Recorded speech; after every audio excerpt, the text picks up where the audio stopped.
Hello, my name is Cindy Pincus. I'm a third-year Master's of Divinity student at Pacific School of Religion. I'm seeking ordination in the Unitarian Universalist faith, and I'm the current intern minister at First Unitarian Universalist Society of San Francisco. 10 days after Michael Brown was shot in Ferguson, Missouri, another man was shot for suspected shoplifting less than 4 miles away. A video shows he was shot multiple times at close range, and once he had fallen dead to the sidewalk, the police officers handcuffed his lifeless body. A video shows the officer using his boot to flip over the limp body, and all I could think of was that the sacred flesh, the incarnated spirit of this man, had been desecrated. The police handcuff his still warm corpse and profane God's body in plain sight. PSR has long been a nexus of anti-oppression work, and this summer when Michael Brown was gunned down in Ferguson, it became obvious once again how vital our anti-racist work actually is. In the midst of the grief and anger we were all experiencing and are still experiencing, I did what any good academic would do: research. Following a link on Facebook, I discovered the writings of the Atlantic author Ta-Nehisi Coates for the first time. I devoured his pieces, A Case for Reparations and Fear of a Black President. I followed Mr. Coates down his personal rabbit hole of Civil War history, and on his recommendation, I practically devoured a semester-long Yale free open course on the Civil War and the failed experiment of Reconstruction.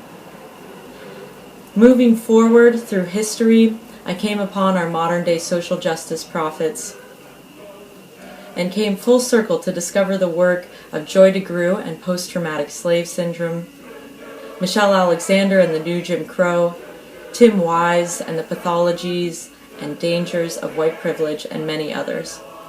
Throughout my journey, I noticed particularly that religion was rarely mentioned, though the evidence of spiritual faith and its workings were everywhere. It is no mistake that Frederick Douglass's 4th of July speech spoke of bitter weeping by the rivers of Babylon. It is no mistake that our greatest civil rights activist to date was a gifted Christian preacher who shared with us the view from the mountaintop and watered our country's thirst with righteousness like a mighty stream.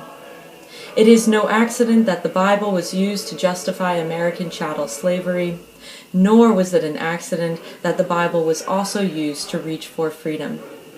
Religion doesn't cause racism, but it is still our jobs as trained theologians to expose and remove the theological underpinnings of racism.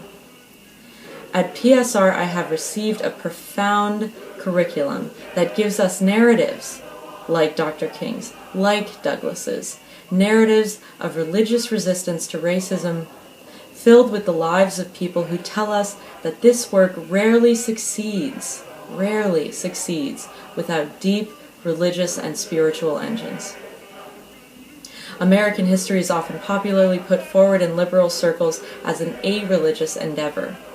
The effect is that now liberal religion has by and large ceded the political megaphone to the conservative right.